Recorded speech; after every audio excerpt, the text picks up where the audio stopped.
menyanyikan Kidung Jemaat 18 ayat yang pertama, bait pertama maupun yang kedua.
Kebaktian ini berlangsung di dalam nama Bapa, Putra, dan Roh Kudus.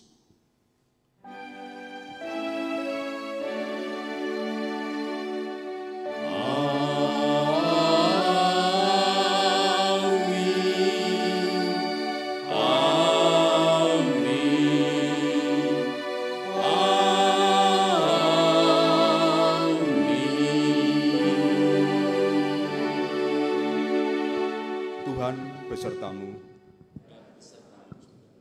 Dipersilakan duduk.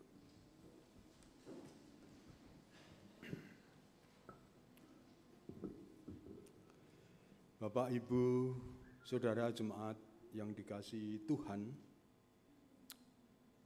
apabila ditanyakan, ada pertanyaan apa yang dituju di dalam hidup ini, jawabannya pasti bermacam-macam. Saudara-saudara kita yang Muslim sering menjawab bahagia dunia akhirat. Kita juga banyak yang menjawab tujuan utama kita adalah kebahagiaan. Kemudian ketika dilanjutkan pertanyaannya, apakah bahagia yang dimaksud? Baru jawabannya berbeda-beda. Tergantung pengertian masing-masing, pemahaman masing-masing, dan keinginan masing-masing. Sangat subjektif. Dalam bahasa Yunani, bahagia disebut sebagai makarios, yang diberi makna atau pengertian diberkati, baik, selamat, beruntung, istimewa, dan sebagainya. Artinya hampir semua kosakata yang artinya baik, luar biasa, indah, dan sebagainya ada di dalam pengertian kata makarios. Seorang filsuf, Aristoteles, menyebut bahwa kebahagiaan adalah makna dan tujuan hidup, satu-satunya tujuan dan akhir dari keberadaan manusia. Bapak Ibu, beberapa minggu yang lalu di kompas.com diberitakan tentang 10 negara yang penduduknya dinilai paling berbahagia, yaitu Austria, Belanda tetangganya, Denmark, Finlandia, Islandia, Norwegia, itu bertetangga semua di Skandinavia. Kemudian Jerman, Selandia Baru, Swedia tetangganya di Skandinavia juga, dan Swiss. Ukuran dari indikator kebahagiaan menurut lembaga survei ini adalah kualitas kesehatan. harapan hidup, stabilitas keuangan, kebebasan, dan hubungan sosial yang harmonis. Sedang dalam konteks hubungan antar negara, dari kasus penelitian ini di Swedia, disebutkan bahwa hubungan antara warga negara dan negara itu dasarnya adalah kepercayaan dan kejujuran. Bagaimana dengan kebahagiaan kita? Selanjutnya, bagaimana menurut Tuhan Yesus kebahagiaan itu? Bapak Ibu, pagi hari ini kita di dalam Injil Matius bab 5 ayat 1 sampai 12, kita akan mendengarkan, melihat dengan membaca dan merenungi apa yang dimaksud berbahagia menurut Tuhan. Sehingga judul khotbah pagi hari ini ditujukan bagi kita semua yang diundang oleh Tuhan untuk berbahagia. Oleh karena itu, mendasari apa yang kita lakukan dalam kebaktian hari ini, marilah kita menyanyikan pelengkap Kidung Jemaat nomor 219. Kita nyanyikan bait yang pertama dan kedua. Di saat ini kuangkat tembang.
Boleh bernyanyi sambil tersenyum dan tertawa, jangan merebut semua.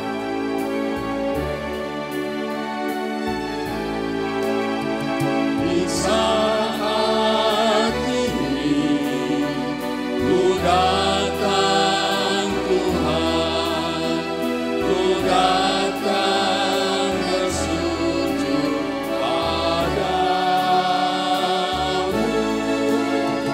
Di saat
Hukum kasih diambil dari 1 Yohanes 4, 7 sampai 11. Demikian firman-Nya. Allah adalah kasih. Saudara-saudaraku yang kekasih, marilah kita saling mengasihi. Dan setiap orang yang mengasihi lahir dari Allah dan mengenal Allah. Barang siapa tidak mengasihi, ia tidak mengenal Allah, sebab Allah adalah kasih. Dalam hal inilah kasih Allah dinyatakan di tengah-tengah kita, yaitu bahwa Allah telah mengutus anaknya yang tunggal ke dalam dunia, supaya kita hidup olehnya. Inilah kasih itu, bukan kita yang telah mengasihi Allah, tetapi Allah yang telah mengasihi kita, dan yang telah mengutus anaknya sebagai pendamaian bagi dosa-dosa kita. Saudara-saudaraku yang kekasih, jikalau Allah sedemikian mengasihi kita, maka haruslah kita juga saling mengasihi. Jemaat dimohon untuk berdoa secara pribadi, merenungkan hidup sepanjang yang telah dijalani. Marilah kita berdoa.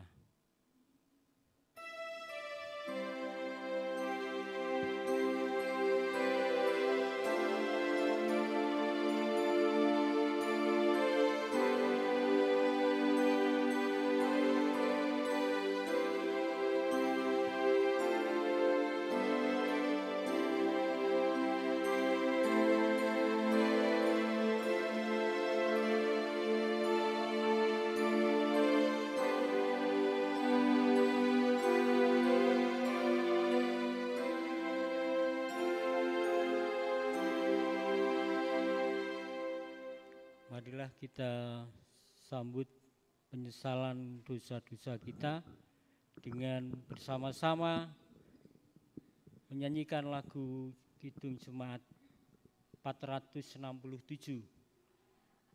Lagu Bila Kita Hati Khawatir. Kidung Jemaat 467.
Bersama kita akan mendengarkan anugerah Tuhan berupa berita anugerah yang akan diambil dari kitab 1 Korintus bab 1 ayat yang ke-30. 1 Korintus bab 1 ayat yang ke-30.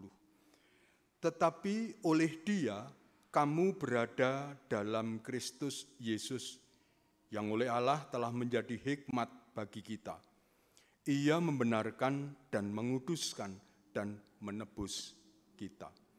Demikian sabda anugerah Tuhan. Jemaat dipersilahkan saling berjabatan tangan dengan jemaat yang lain atau namaste.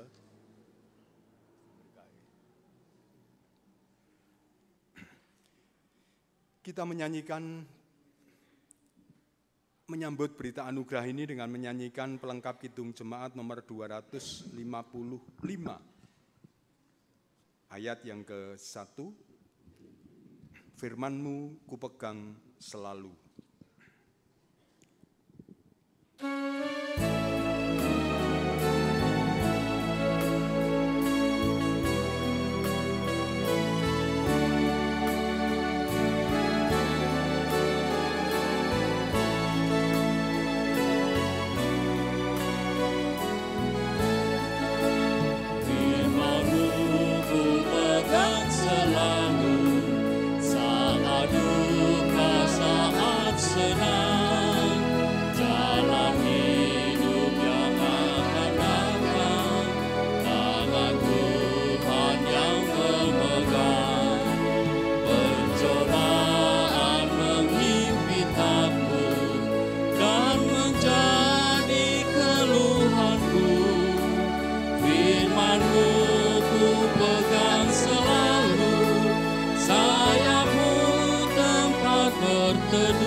Silakan duduk. Tiba waktu bagi kita untuk mendengarkan dan merenungkan firman Tuhan. Marilah kita sambut dengan doa. Menghadap kehadirat-Mu Tuhan, mengaturkan segala ungkapan rasa syukur karena Tuhan sudah menuntun kami pribadi lepas pribadi menuju ke tempat ibadah ini dengan penuh sukacita dan pengharapan karena kasih setia Tuhan. Ada di antara kami yang tidak bisa hadir di tempat peribadatan ini, ada yang mengadakan kebaktian di rumah secara online, ada yang benar-benar tidak bisa mengikuti kebaktian. Kiranya Tuhan berkati sebagaimana Tuhan sudah memberkati kami yang hadir di sini. Kami mengucap syukur bahwa sampai saat ini kebaktian boleh berjalan dengan baik. Sebentar kami akan mendengarkan sabda Tuhan yang suci dan benar. Kiranya Tuhan membolehkan kami membuka mata hati kami, pikiran kami. Tuhan membolehkan kami menerima firman itu dengan penuh kebaikan. Boleh kami tanamkan di dalam hati sanubari kami, sehingga boleh pula kami jadikan sebagai landasan, sebagai petunjuk, sebagai kompas bagi kami menapaki kehidupan kami ke depan. Tuhan makasih. Kami serahkan pembacaan firman, khotbah, dan seluruh rangkaiannya di dalam kuasa kasih Tuhan. Hamba-Mu yang melantarkan firman, kiranya Tuhan berkati dengan Roh Kudus-Mu, sehingga hanya kehendak-Mu dan hanya untuk kemuliaan nama-Mu saja semuanya dilakukan. Di dalam nama Tuhan Yesus Kristus kami telah berdoa. Amin.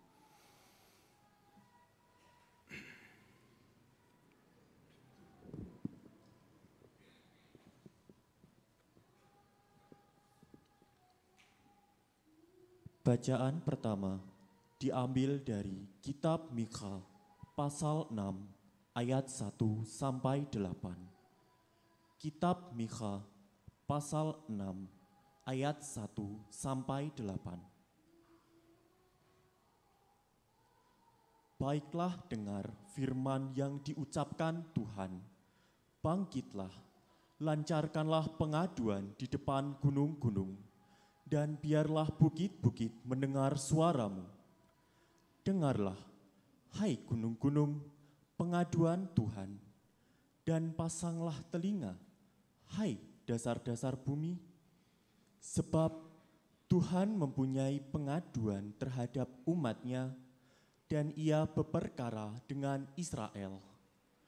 Umatku, apakah yang telah kulakukan kepadamu? Dengan apakah engkau telah kulelahkan? Jawablah aku, sebab aku telah menuntun engkau keluar dari tanah Mesir dan telah membebaskan engkau dari rumah perbudakan dan telah mengutus Musa dan Harun dan Miriam sebagai penganjurmu. Umatku, baiklah ingat apa yang dirancangkan oleh Balak Raja Moab dan apa yang dijawab kepadanya oleh Bileam bin Beor dan apa yang telah terjadi dari Sitim sampai ke Gilgal, supaya engkau mengakui perbuatan-perbuatan keadilan dari Tuhan. Dengan apakah aku akan pergi menghadap Tuhan dan tunduk menyembah kepada Allah yang di tempat tinggi? Akan pergikah aku menghadap Dia dengan korban bakaran, dengan anak lembu berumur setahun? Berkenankah Tuhan kepada ribuan domba jantan, kepada puluhan ribu curahan minyak? Akan kupersembahkankah anak sulungku karena pelanggaranku, dan buah kandunganku karena dosaku sendiri? Hai manusia, telah diberitahukan kepadamu apa yang baik, dan apakah yang dituntut Tuhan daripadamu, selain berlaku adil, mencintai kesetiaan, dan hidup dengan rendah hati di hadapan Allahmu? Demikianlah sabda Tuhan. Syukur kepada Allah.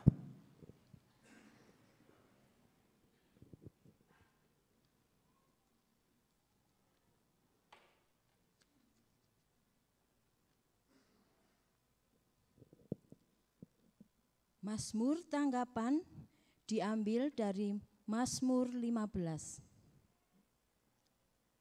Siapa yang boleh datang kepada Tuhan? Mazmur Daud. Tuhan, siapa yang boleh menumpang dalam kemah-Mu? Siapa yang boleh diam di dalam gunung-Mu yang kudus? Yaitu Dia yang berlaku tidak bercela, yang melakukan apa yang adil, dan yang mengatakan kebenaran dengan segenap hatinya, yang tidak menyebarkan fitnah dengan lidahnya, yang tidak berbuat jahat terhadap temannya, dan yang tidak menimpakan cela kepada tetangganya, yang memandang hina orang yang tersingkir, tetapi memuliakan orang yang takut akan Tuhan, yang berpegang pada sumpah walaupun rugi, yang tidak meminjamkan uangnya dengan makan riba, dan tidak menerima suap melawan orang yang tak bersalah. Siapa yang berlaku demikian tidak akan goyah selama-lamanya. Amin.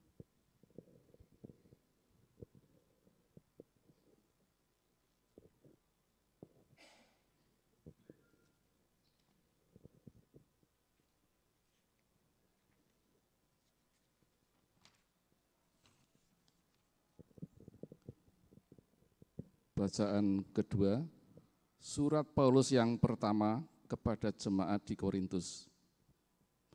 Pasal 1 ayat 18, hikmat Allah dan hikmat manusia. Sebab pemberitaan tentang salib memang adalah kebodohan bagi mereka yang akan binasa. Tetapi bagi kita yang diselamatkan pemberitaan itu adalah kekuatan Allah. Karena ada tertulis, aku akan membinasakan hikmat orang-orang berhikmat, dan kearifan orang-orang bijak akan kulenyapkan. Di manakah orang-orang yang berhikmat? Di manakah ahli Taurat? Di manakah pembantah dari dunia ini? Bukankah Allah telah membuat hikmat dunia ini menjadi kebodohan? Oleh karena dunia, dalam hikmat Allah, tidak mengenal Allah oleh hikmat-Nya, maka Allah berkenan menyelamatkan mereka yang percaya oleh kebohongan pemberitaan Injil. Orang-orang Yahudi menghendaki tanda dan orang Yunani mencari hikmat, tetapi kami memberitakan Kristus yang disalibkan untuk orang-orang Yahudi suatu batu sandungan, dan untuk orang-orang Yahudi, orang-orang bukan Yahudi, suatu kebodohan. Tetapi untuk mereka yang dipanggil, baik orang Yahudi maupun orang bukan Yahudi, Kristus adalah kekuatan Allah dan hikmat Allah.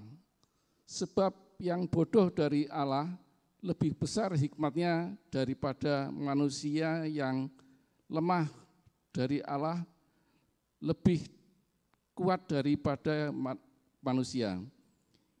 Ingat saja saudara-saudara, bagaimana keadaan kamu ketika kamu dipanggil menurut ukuran manusia. Tidak banyak orang yang bijak, tidak banyak orang yang berpengaruh, tidak banyak orang yang terpandang. Tetapi apa yang bodoh bagi dunia dipilih Allah untuk memalukan orang-orang yang berhikmat. Dan apa yang lemah bagi dunia dipilih Allah untuk memalukan apa yang kuat. Dan apa yang tidak terpandang dan hina bagi dunia dipilih Allah. Bahkan apa yang tidak berarti dipilih Allah untuk meniadakan apa yang berarti. Supaya jangan ada seorang manusia pun yang memegahkan diri di hadapan Allah. Tetapi oleh Dia kamu berada dalam Kristus Yesus, yang oleh Allah telah menjadi hikmat bagi kita. Ia membenarkan dan menguduskan dan menebus kita. Karena itu seperti ada tertulis, barang siapa yang bermegah, hendaklah bermegah di dalam Tuhan. Demikianlah firman Tuhan. Syukur kepada Allah. Pembacaan Injil Yesus Kristus diambil dari Injil Matius bab 5 ayat 1 sampai dengan 12. Matius bab 5 ayat 1 sampai dengan 12. Judul bagiannya adalah khotbah di bukit, ucapan bahagia. Ketika Yesus melihat orang banyak itu, naiklah ia ke atas bukit, dan setelah ia duduk, datanglah murid-muridnya kepadanya. Maka Yesus pun mulai berbicara dan mengajar mereka, katanya, "Berbahagialah orang yang miskin di hadapan Allah, karena merekalah yang empunya kerajaan surga. Berbahagialah orang yang berduka cita, karena mereka akan dihibur. Berbahagialah orang yang lemah lembut, karena mereka akan memiliki bumi. Berbahagialah orang yang lapar dan haus akan kebenaran, karena mereka akan dipuaskan. Berbahagialah orang yang murah hatinya, karena mereka akan beroleh kemurahan. Berbahagialah orang yang suci hatinya, karena mereka akan melihat Allah. Berbahagialah orang yang membawa damai, karena mereka akan disebut anak-anak Allah. Berbahagialah orang yang dianiaya oleh sebab kebenaran, karena merekalah yang empunya kerajaan surga. Berbahagialah kamu jika karena aku kamu dicela dan dianiaya, dan kepadamu difitnahkan segala yang jahat. Bersukacita dan bergembiralah, karena upahmu besar di surga, sebab demikian juga telah dianiaya nabi-nabi yang sebelum kamu." Demikianlah Injil Yesus Kristus. Yang berbahagia ialah mereka yang mendengarkan firman Tuhan dan memeliharakannya di dalam kehidupannya. Haleluya.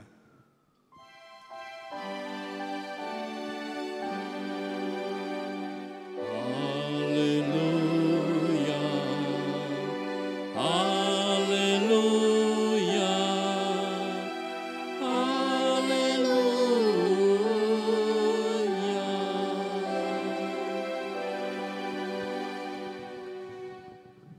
Jemaat yang dikasihi Tuhan Yesus Kristus, kita pasti masing-masing pernah merasakan suasana yang penuh sukacita, suasana yang penuh kebahagiaan, berbunga-bunga ketika mendengar atau diundang untuk hadir pada suatu peristiwa yang dinanti-nantikan, ditunggu-tunggu, peristiwa besar yang diharapkan segera datang. Peristiwa yang membanggakan, peristiwa yang berdampak positif di masa depan. Seperti misalnya memperoleh undangan untuk wisuda setelah lulus pendidikan. Pendidikan kedinasan, pendidikan kemiliteran, pendidikan sarjana S2 dan seterusnya. Atau anaknya yang akan diwisuda, orang tuanya pasti ikut berbahagia karena biasanya mendapat undangan untuk hadir. Terutama yang anaknya nilainya bagus. Kalau tidak semua orang tua diundang, pasti orang tua yang anaknya nilainya bagus akan diundang. Bahkan kita sendiri para orang tua mungkin juga pernah merasakan bahagia ketika kita diundang untuk memperoleh promosi jabatan di pekerjaan kita masing-masing karena prestasi kita. Yang terbaik pasti kita siapkan untuk menghadiri wisuda semacam itu. Menyambut dan mempersiapkannya dengan sebaik-baiknya. Di dalam bacaan kita Injil Matius 5, 1 sampai dengan 12 tadi, kita mengetahui, kita mendengar, kita melihat bahwa Tuhan Yesus telah mengundang setiap orang. Saya ulangi, setiap orang, bukan semua orang. Artinya pribadi lepas pribadi, tergantung siapa yang siap untuk hadir pada undangan yang diberikan oleh Tuhan Yesus. Supaya mengalami kebahagiaan. Diundang oleh Tuhan supaya berbahagia. Berbahagialah. Kata itu mengandung ajakan dari sumber bahagia sejati itu sendiri. Tuhan Yesus Kristus kepada kita secara pribadi. Undangan itu asli. Undangan itu langsung dari pemberi bahagia. Resmi. Bukan abal-abal dan bukan KW. Undangan yang langsung diberikan oleh sumber pemberi bahagia, yaitu Tuhan Yesus Kristus. Kemudian kalau kepada kita ditanyakan apa arti atau makna kebahagiaan, sebagaimana saya sampaikan di muka, tentu jawabannya bermacam-macam. Berbeda-beda. Masing-masing pasti mempunyai pemahaman yang unik. Sangat subjektif dan juga beraneka. Ada yang sama pasti level dan kadarnya berbeda. Beda gradasi. Tetapi intinya setiap orang memiliki pengertian tentang kebahagiaan unik. Sendiri-sendiri. Tetapi berbeda dengan bahagia menurut Tuhan Yesus Kristus. Karena di samping kebahagiaan itu memiliki nilai religius, bahagia dari Tuhan itu artinya adalah terberkatilah. Dan di hadapan Yesus, setiap orang, sekali lagi, setiap orang layak untuk berbahagia. Baik berbahagia di masa kini, ketika kita bisa menerima kenyataan di hidup kita, di sekitar kita, dengan penuh ketulusan, dengan penuh keikhlasan, maupun di masa datang ketika kebahagiaan yang kita rasakan karena memiliki pengharapan yang besar akan berkat Tuhan yang luar biasa bagi kita. Kebahagiaan yang seperti itu harus dan hanya bertumpu kepada Tuhan Yesus Kristus. Apa yang kurang lagi bagi kita ketika Tuhan Yesus yang memberkati kita. Bapak, Ibu, Saudara yang terkasih di dalam Tuhan Yesus Kristus, Pagi ini kita akan belajar apa yang dikehendaki Tuhan Yesus tentang berkat kebahagiaan yang dibagikannya. Yang pertama kita bisa pelajari, ini mengandung semacam kontradiksi, pertentangan. Yang dikatakan bahagia oleh Tuhan itu hampir semuanya situasi, kondisi, keadaan yang tidak mengenakan. Keadaan yang menderita, keadaan yang menyedihkan, keadaan yang menyengsarakan dan sebagainya. Tetapi di balik itu sebenarnya ada pengertian yang luar biasa. Pengertian yang sungguh indah, pengertian berupa berkat Tuhan yang luar biasa bagi kita. Yang pertama terutama karena berbahagia itu artinya kita lepas dari seluruh kesulitan dari 8 kata bahagia yang disampaikan oleh Tuhan Yesus Kristus. Terlepas dari persoalan kemiskinan, terlepas dari persoalan berduka cita, terlepas dari hati kita yang menjadi lemah lembut, terlepas dari segala macam. Itu yang pertama. Kemudian 8 kata bahagia Tuhan itu bisa kita kupas satu persatu kira-kira demikian. Yang pertama, yang ke-1. Berbahagialah orang yang miskin di hadapan Allah, karena merekalah yang mempunyai kerajaan surga. Ayat yang ketiga tadi. Miskin itu bisa didefinisikan secara sederhana. Orang yang merasa tidak memiliki kemampuan, tidak berdaya, tidak mempunyai harta, tidak memiliki waktu yang leluasa. Bahkan kehidupannya sendiri saja sangat sulit. Untuk hidup sendiri saja sangat sulit. Orang yang semacam itu merasa bahwa dirinya yang diterima di dalam kehidupannya semata-mata segala sesuatu adalah berkat dari Tuhan. Orang yang miskin di hadapan Tuhan pasti mempercayakan segala sesuatu hanya kepada Tuhan. Orang yang semacam itulah yang memiliki kerajaan surga. Karena mempercayakan segala sesuatu, menjalankan segala sesuatu atas kehendak Tuhan. Tuhan adalah Raja surga dan Dia memiliki kerajaan surga. Kemudian kata bahagia yang kedua. Berbahagialah orang yang berduka cita, karena mereka akan dihibur. Ayat yang keempat. Duka cita secara sederhana bisa diartikan sebagai kehilangan sesuatu yang sangat berharga. Kematian misalnya, musibah, kecelakaan apapun. Hidup di dalam ketidakadilan. Hidup di dalam penindasan. Itu pasti menumbuhkan duka cita. Sehingga membuat manusia yang mengalaminya memiliki kehidupan yang kehilangan makna. Kehidupannya menjadi kehilangan arti.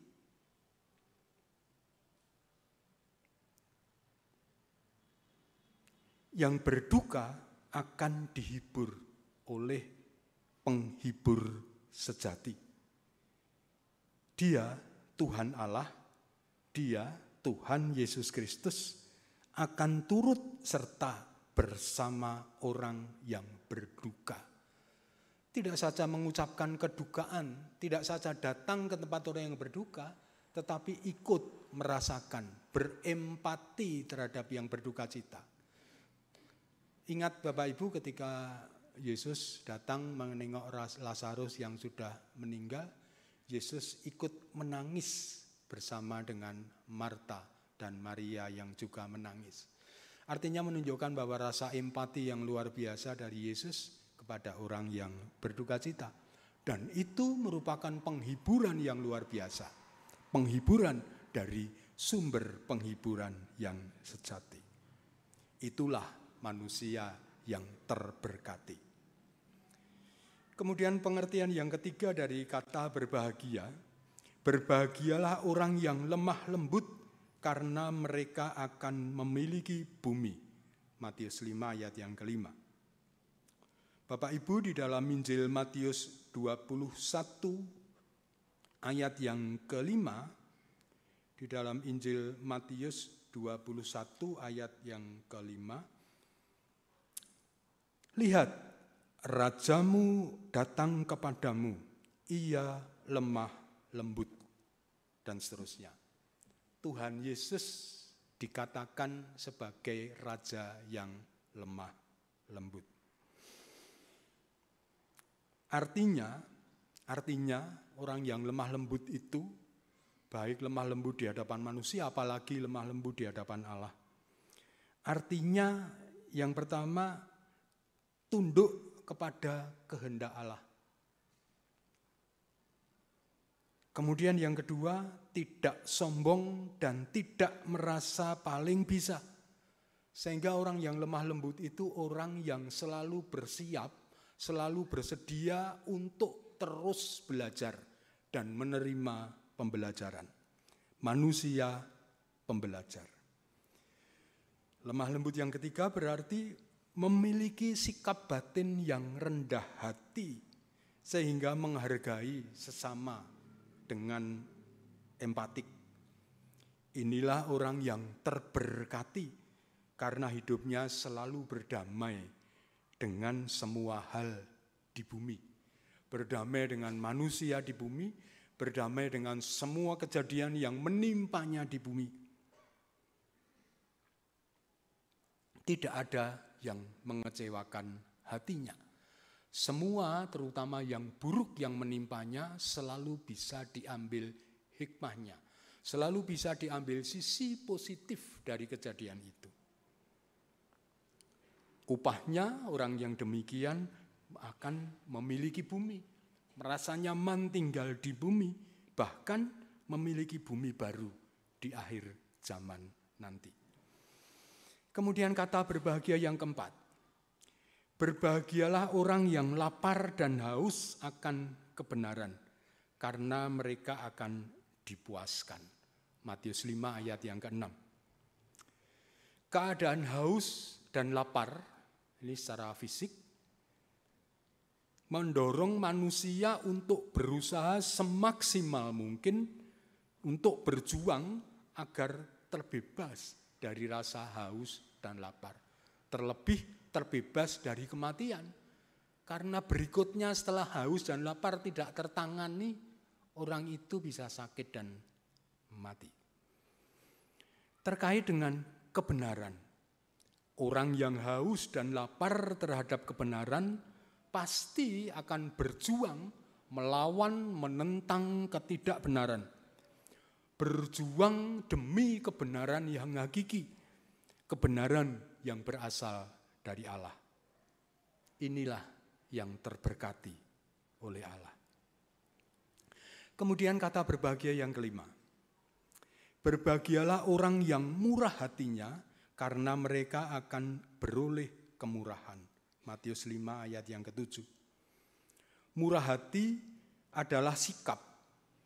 Ya, sikap seseorang yang selalu terdorong untuk menyatakan belas kasih kepada sesama dengan tulus.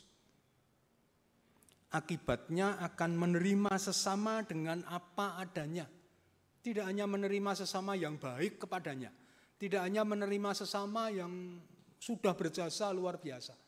Semua orang yang baik, yang buruk diterima apa adanya. Orang yang suci hatinya akan menerima keburukan, menerima kemarahan, menerima iri hati dan dendam.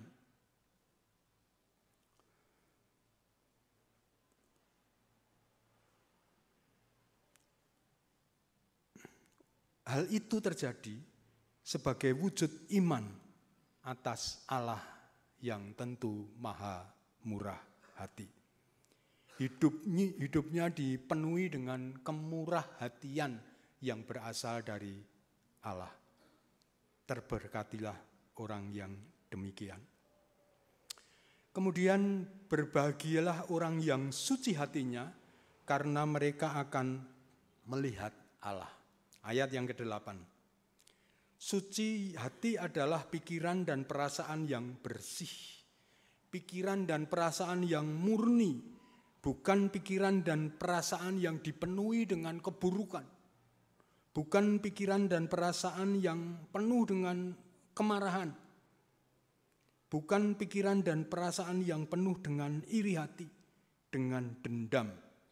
Bapak Ibu, konon bangsa Indonesia bisa dijajah sampai ratusan tahun oleh Belanda, oleh Jepang, bahkan di bagian-bagian tertentu oleh bangsa yang lain.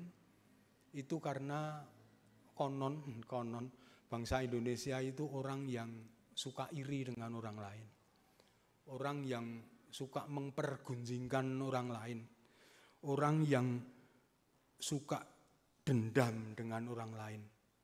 Dan itu dimanfaatkan betul dengan politik divide et impera, sehingga kita mudah sekali diadu domba, mudah sekali dipecah belah, mudah sekali dikucil-kucilkan, mudah sekali dikotak-kotakan, mudah sekali terfragmentasi, sehingga kita menjadi orang yang semakin egois. Bukan ada kelompok kita, aku dan bukan mereka. Itu yang menjadikan sampai saat ini kita tidak bisa bersatu secara utuh.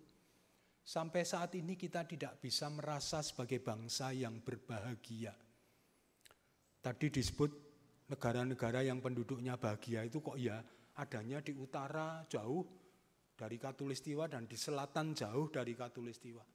Kalau bisa ditambahkan ada negara Kanada, ada negara, semuanya adanya di utara jauh dari Katulistiwa, ada di Selandia Baru, ada di Australia, jauh di selatan Katulistiwa. Negara-negara yang dekat dengan Katulistiwa itu mari kita lihat satu persatu, hanya sedikit negara yang bisa membahagiakan penduduknya. Sebagian besar negara yang dilanda perang, pertempuran, luar biasa. Mudah diadu domba. Bapak Ibu yang terkasih, orang yang suci hatinya itu adalah orang yang penuh belas kasih, penuh empati, penuh kepedulian, serta selalu terbuka dengan kehendak Allah. Seperti halnya Yesus Kristus di dalam kitab Filipi. Yesus Kristus di dalam kitab Filipi bab 2 ayat yang ke-5.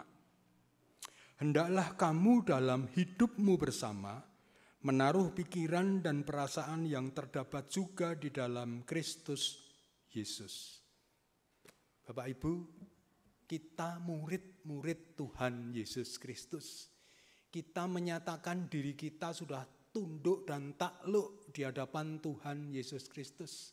Kita sudah menyatakan diri menjadi pengikut Tuhan Yesus Kristus. Pengikut, followers. Pengikut itu selalu berusaha mengikuti apa yang dilakukan oleh yang diikuti. Sehingga bagaimanapun kita harus mengikuti Tuhan Yesus Kristus.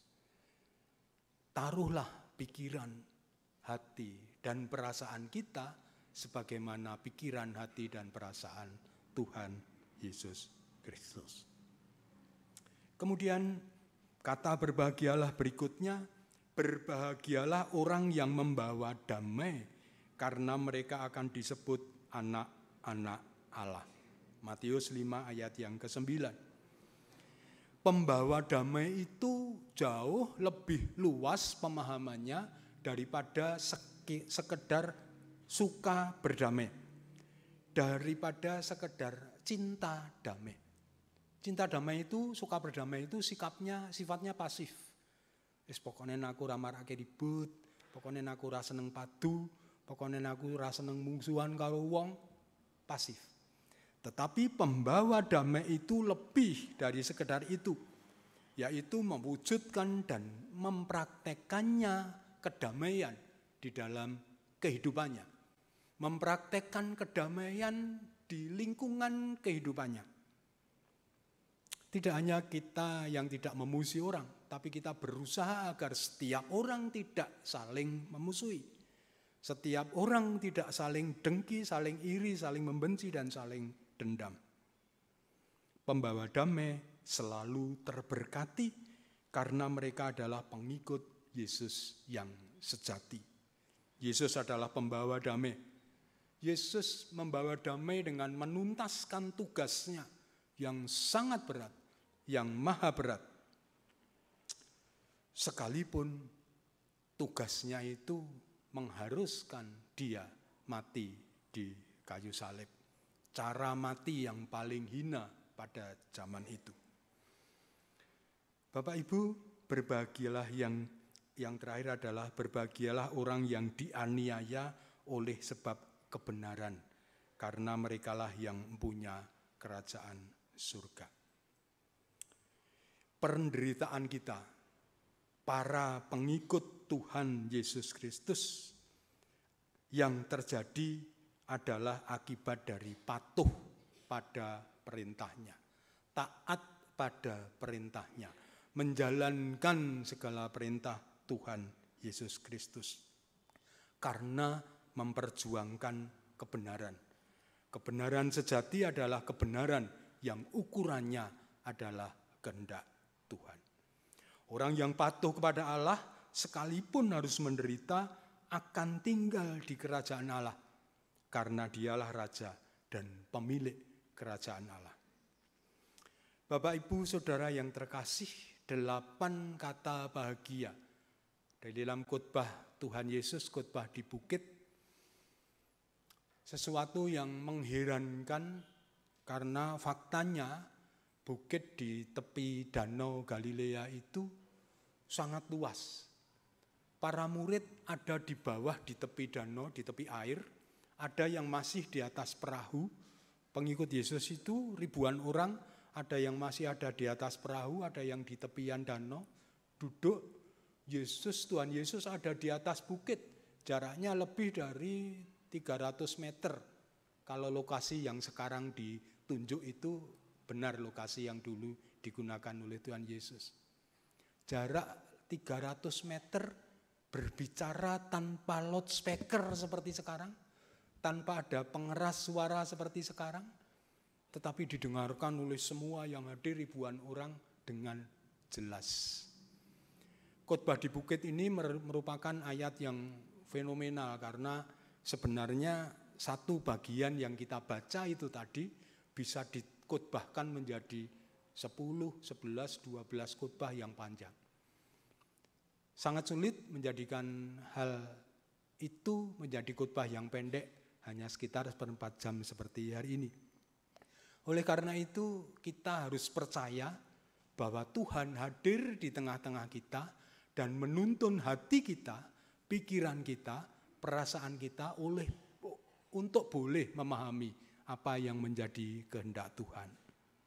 Bapak Ibu, sekalipun kita harus menderita, sekalipun kita harus dikucilkan, sekalipun untuk beribadah saja sulitnya setengah mati, sekalipun ada saudara-saudara kita yang tidak bisa membangun tempat ibadah, sekalipun ada saudara-saudara kita yang tidak bisa Natalan dan dibubarkan Natalannya, tetapi itu karena melakukan kehendak Allah.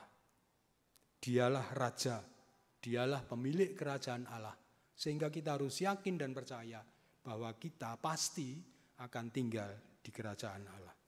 Bapak Ibu Saudara yang terkasih di dalam Tuhan Yesus Kristus, sebagaimana kita sadari, sebagaimana kita pahami, kita yakini, kita imani bahwa Yesus adalah anak domba Allah. Anak domba yang mati di kayu salib menjadi kurban bagi keselamatan kita, menjadi kurban bagi dosa-dosa kita, menjadi kurban bagi kehidupan kita, menjadi kurban bagi kemuliaan kita. Bahkan menjadi kurban bagi dunia yang tidak mengenal dan menolaknya. Yesus telah menjadikan kita ditebus dari dosa yang mematikan. Ditebus dari dosa yang mematikan itu pasti sebuah kebahagiaan. menjadi hidup dari dosa yang mematikan itu pasti berupa berkat Tuhan. Kebahagiaan yang luar biasa yang dianugerahkan Yesus, Sang Sumber bahagia sejati bagi kita.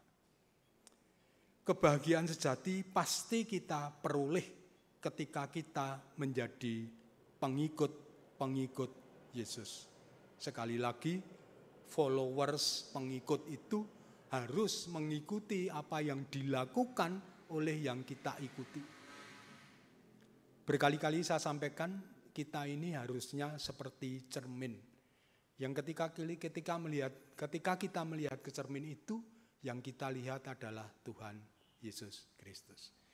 Kita harus bahasa wayangnya mengejawantahkan Yesus di dalam kehidupan kita. Ketika kita berjalan dan orang menunjuk melihat kita, dia melihat Yesus Kristus. Bagaimana untuk bisa menjadi cermin seperti Tuhan Yesus Kristus? Pasti melalui proses pengakuan yang luar biasa, melalui proses pembentukan yang luar biasa. Kita ini bejana yang dibentuk Yesus. Kita ini perak yang digosok oleh ahli pembuat perhiasan perak. Bapak Ibu, ketika menggosok perak, untuk menentukan perak itu sudah kinclong atau tidak, untuk menentukan perak itu sudah gosokannya sudah selesai atau belum, adalah perak itu didekatkan ke wajah kita dan kita bisa melihat wajah kita di perak yang digosok itu. Kita harus menjadi perak yang sudah digosok oleh Tuhan dan melihat wajah Tuhan di perak itu. Bapak, Ibu, Saudara yang terkasih, kebahagiaan sejati karena kita pengikut, kita pemantul Yesus di dalam kehidupan sehari-hari. Kita adalah pengikut yang patuh, taat, dan tekun melaksanakan segala perintahnya. Hidup seperti itulah hidup yang terberkati. Terberkati adalah berbahagia. Kalau di depan saya sampaikan, Aristoteles pernah menyampaikan bahwa kebahagiaan adalah makna dan tujuan hidup. Satu-satunya tujuan dan akhir dari keberadaan manusia. Maka Yesuslah yang menyempurnakan dengan karya penebusannya. Dalam Yesuslah kebahagiaan atau berkat itu dinyatakan kepada dunia, kepada kita, kepada setiap orang yang rindu akan kebahagiaan. Maka sambutlah undangan dari Yesus Sang Sumber bahagia itu untuk terberkati, untuk menjadikan kita semua berbahagia. Marilah kita sambut undangan itu dengan penuh sukacita dan penuh pengharapan atas Tuhan yang sungguh mengasihi kita. Kiranya Tuhan Yesus menolong dan memampukan kita untuk menyambut dan menghadiri undangan yang sudah Tuhan berikan kepada kita. Amin. Kita memasuki saat hening sejenak.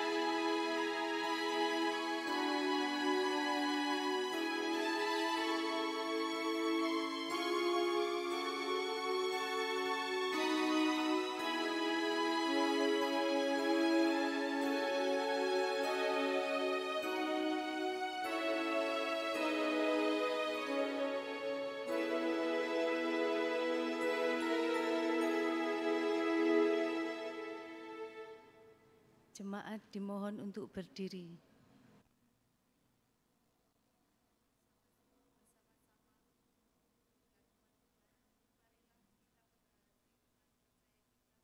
Dengan mengucapkan pengakuan iman rasuli bersama-sama. Aku percaya kepada Allah Bapa yang Maha Kuasa, Khalik langit dan bumi, dan kepada Yesus Kristus, Anak yang tunggal Tuhan kita, yang dikandung dari Roh Kudus, lahir dari anak darah Maria, yang menderita di bawah pemerintahan Pontius Pilatus, disalibkan, mati dan dikuburkan, turun dalam kerajaan maut.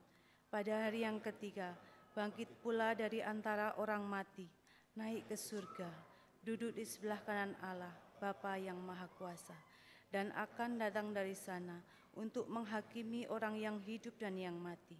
Aku percaya kepada Roh Kudus, gereja yang kudus dan am, persekutuan orang kudus, pengampunan dosa, kebangkitan daging, dan hidup yang kekal. Jemaat dimohon duduk kembali. Bersama-sama kita memasuki saat doa syukur dan syafaat. Perkenankan saya mengantarkannya. Kita berdoa. Tuhan yang Maha Kasih, sungguh luar biasa. Tuhan sudah hadir di tengah-tengah kami. Tuhan sudah membolehkan kami menerima firman-Mu dengan penuh sukacita. Kiranya Tuhan menolong kami agar firman-Mu boleh menjadi landasan bagi kehidupan kami. Bapa Maha Kasih, kami memprihatinkan dunia yang ada di tempat kami hidup. Dunia yang ternyata tidak sedang baik-baik saja. Perang dan bencana, kesenjangan antar negara, persengketaan sumber daya alam, persengketaan ekonomi antara Rusia, Ukraina, dan Uni Eropa, Indonesia dan Uni Eropa, Cina dan Amerika Serikat, dan banyak negara yang masih memperebutkan sesuatu. Saat ini kami merasakan kondisi ekonomi yang sedang tidak baik-baik saja. Ekonomi dunia yang menuju ke resesi. Sekalipun kami di Indonesia mungkin bisa mengatasinya, namun kami merasakan bahwa kehidupan ekonomi kami tidak semakin mudah. Saat ini penyakit termasuk COVID-19 ternyata belum reda sepenuhnya. Di Cina masih terjadi saja pandemi yang terus berkembang, belum reda. Perubahan iklim dan cuaca yang tidak menentu menyulitkan kami untuk membuat jadwal kegiatan karena hujan yang tidak teratur. Demikian pula kami prihatin dengan Indonesia yang masih menghadapi berbagai tantangan yang sulit. Bencana alam, perubahan iklim terus mendera. Kondisi ekonomi yang terdampak ekonomi global, kesadaran sosial, penghargaan atas kemanusiaan yang menipis, penculikan anak, pemerkosaan, pembunuhan, toleransi yang masih saja menjadi masalah, korupsi yang tidak menjadi semakin berkurang, justru semakin banyak dilakukan orang. Kami yang menjadi semakin permisif terhadap tindakan korupsi, kiranya Tuhan ingatkan bahwa itu adalah perbuatan yang menjadi sumber dari seluruh kesulitan yang kami hadapi. Kehidupan politik yang semakin memanas, terutama menjelang pemilu 2024. Kondisi politik yang terus direkayasa sehingga menjadikan situasi semakin tidak menentu. Dan masih banyak persoalan-persoalan yang lain yang kami hadapi. Tuhan kiranya memberikan hikmat-Mu kepada kami, para pemimpin kami, para menteri, para anggota DPR, anggota perwakilan kami, para gubernur, bupati, wali kota, seluruh pemimpin negara bangsa kami, dari yang di pusat sampai yang di dekat kami, kiranya takut akan Tuhan menjadi landasan tindakan bagi para pemimpin kami. Hikmat yang berasal dari-Mu, kiranya hikmat yang akan terus dikerjakan oleh para pemimpin kami. Demikian pula Tuhan di dalam kehidupan bergereja. Jemaat-Mu di mana-mana tempat masih ada yang merasakan kesulitan untuk melakukan peribadatan. Jemaat-Mu masih ada yang merasa hidup kesepian, sendiri, terkucilkan, dan seterusnya. Namun banyak pula jemaat yang merasakan berkat-Mu yang luar biasa. Seperti jemaat-Mu di Temanggung dan segenap Pepandan di GKJ ini. Peringatan Natal telah boleh berjalan dengan baik. Sebentar lagi kami akan merayakan hari ulang tahun gereja kami. Berkati kami semua, berkati pendeta dan keluarga gereja kami, berkati majelis jemaat, komisi, panitia, pengurus kelompok, pengurus pepantan, berkati anggota jemaat yang aktif menjadi pekerja-pekerja di gerejamu, yang aktif melakukan kegiatan melayanimu di gereja. Berkati para pekerja gereja. Berkati seluruh jemaat yang senantiasa mendukung sehingga gerejamu boleh tetap berdiri dengan baik sampai dengan saat ini. Gerejamu tetap boleh melayani sehingga kami boleh berharap dengan itu banyak jiwa-jiwa baru yang terselamatkan. Kami juga berdoa untuk keluarga kami masing-masing dengan berbagai persoalan yang kami hadapi. Ekonomi keluarga kami yang rata-rata sedang menghadapi masalah besar kecil. Pendidikan di keluarga kami, keharmonisan hubungan antar anggota keluarga kami, anak-anak kami dari yang balita, yang masih anak-anak kecil, yang remaja, yang pemuda, yang bersekolah, yang mencari pekerjaan, yang mencari dojo, yang sudah bekerja dan jauh dari kami, bahkan yang dekat bersama kami, semuanya kami serahkan kepadamu, agar keluarga kami tetap menjadi keluarga yang utuh, tetap menjadi keluarga yang berkenan di hadapanmu, menjadi keluarga yang boleh engkau pakai untuk melayanimu di dunia ini. Bapa yang makasih, kami secara khusus mendoakan yang sedang menderita sakit dan tidak enak badan, yang terpaksa harus mengikuti kebaktian dari rumah, dari tempat lain, melalui streaming. Kepada saudara-saudara kami yang sudah adiuswa, yang merasakan bahwa kondisi fisiknya sudah tidak seperti dahulu lagi. Kondisi fisiknya tidak sedang baik-baik saja. Banyak persoalan kecil yang menjadikan kami tidak enak badan. Secara khusus kami mendoakan Ibu Sumitro Sulistiahadi yang terbaring di Ngampin, Ambarawa. Kiranya Tuhan berkati seluruh keluarga Handetolan yang merawatnya. Tuhan berkati Ibu Sumitro Sulistiahadi agar mempunyai fisik yang stabil, semakin lama menjadi semakin kuat dan semakin baik karena berkat Tuhan. Kami mendoakan anggota keluarga kami, jemaatmu yang mempunyai kebutuhan khusus, yang cacat mental, yang cacat fisik, yang kesulitan untuk melakukan banyak kegiatan. Kiranya Tuhan memberikan kekuatan kepada kami, kepada seluruh handetolan yang merawatnya. Semuanya boleh menjadi alat bagimu untuk menjadikan saudara-saudara kami yang berkebutuhan khusus itu boleh menjadi semakin baik. Itulah doa kami yang jauh dari sempurna Tuhan. Perkenankan kami berikutnya berdoa menurut doa yang sudah Tuhan Yesus ajarkan kepada kami. Bapa kami yang di surga, dikuduskanlah namamu, datanglah kerajaanmu, jadilah kehendak-Mu di bumi seperti di dalam surga. Berikanlah kami pada hari makanan kami yang secukupnya, dan ampunilah kami akan kesalahan kami, seperti kami juga mengampuni orang yang bersalah kepada kami. Dan jangan membawa kami ke dalam pencobaan, tetapi lepaskanlah kami daripada yang jahat, karena Engkau-lah yang punya kerajaan, dan kuasa, dan kemuliaan, sampai selama-lamanya. Amin.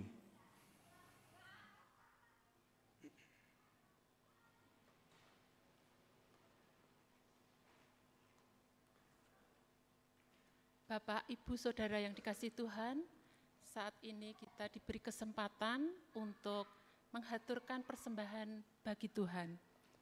Dasar dari kita menghaturkan persembahan diambil dari Mazmur 50 ayat 23. Demikian firman Tuhan. Siapa yang mempersembahkan syukur sebagai kurban, ia memuliakan aku. Siapa yang jujur jalannya, keselamatan yang dari Allah akan kuperlihatkan kepadanya. Demikian firman Tuhan. untuk mengiringi jalannya persembahan kita memuji Tuhan dengan kidung jemaat nomor 439, bait 1 dan 4.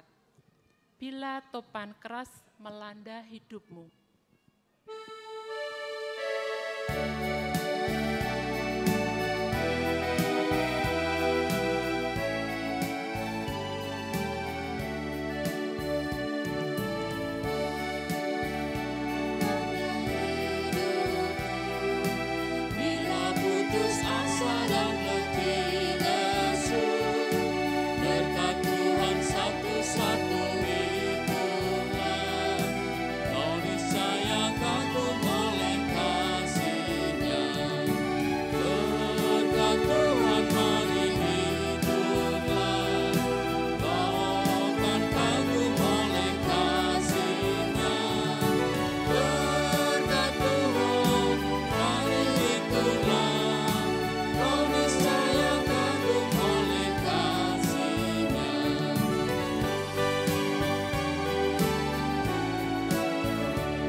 Kita haturkan kehadirat Tuhan dalam doa.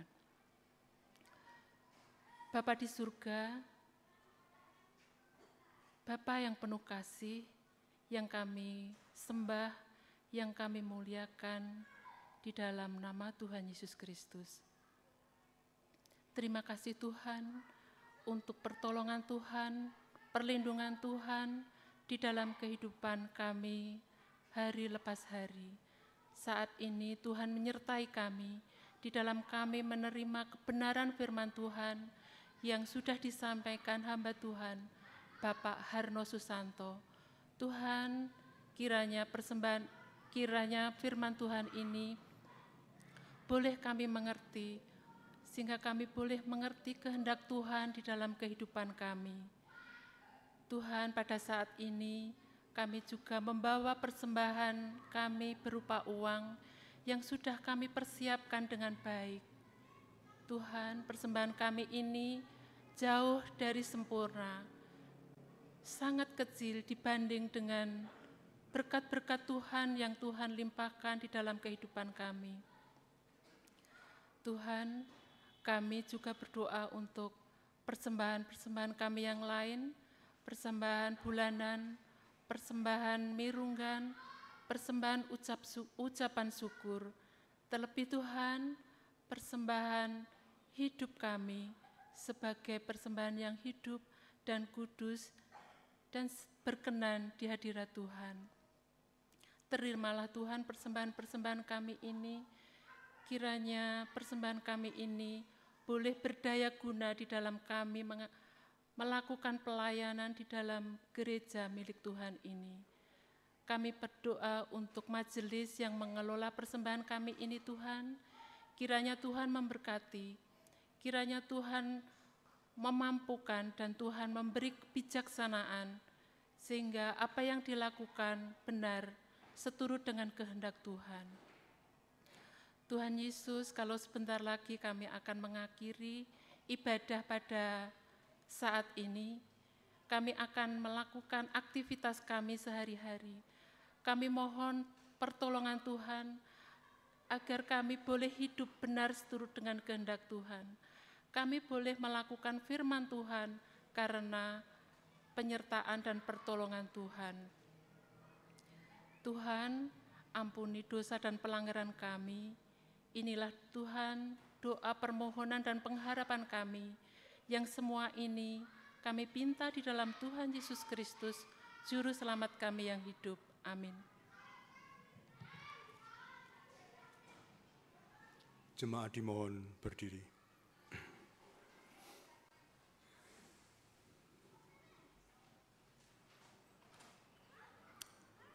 Arahkanlah hatimu kepada Tuhan dan jadilah saksi-saksi Kristus.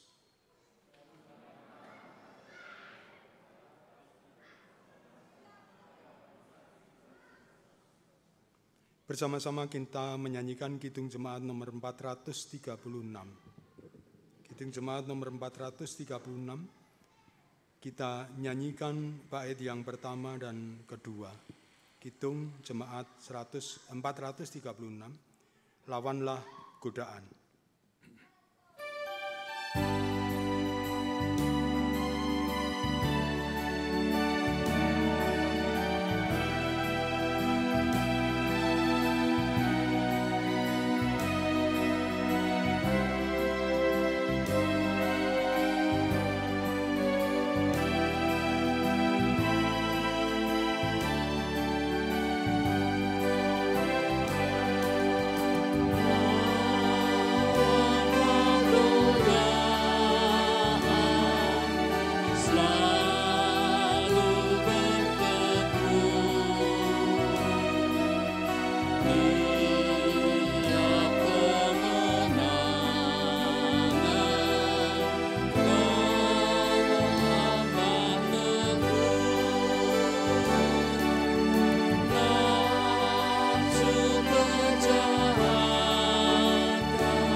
Marilah kita terima berkat Tuhan.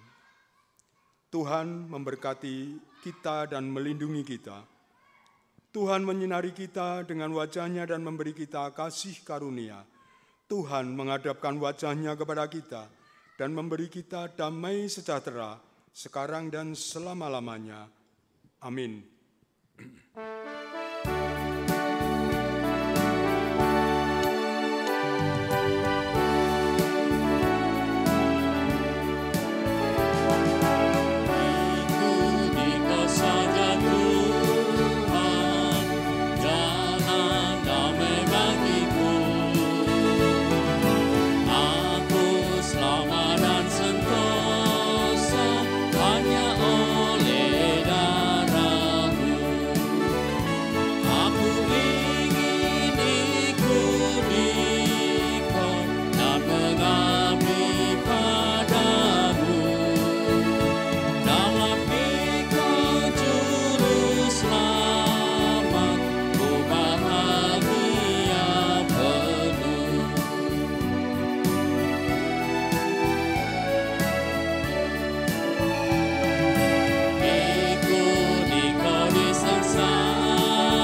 ke tempat gigiku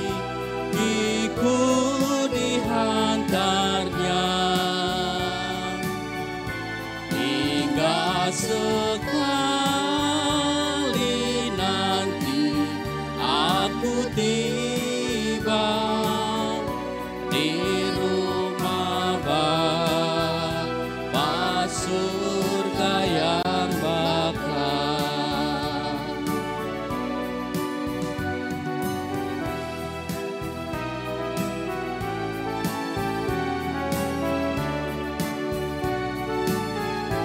Di waktu imanku mulai lemah, dan bila jalanku hampir sesat, ku pandang juru selamatku yang esa.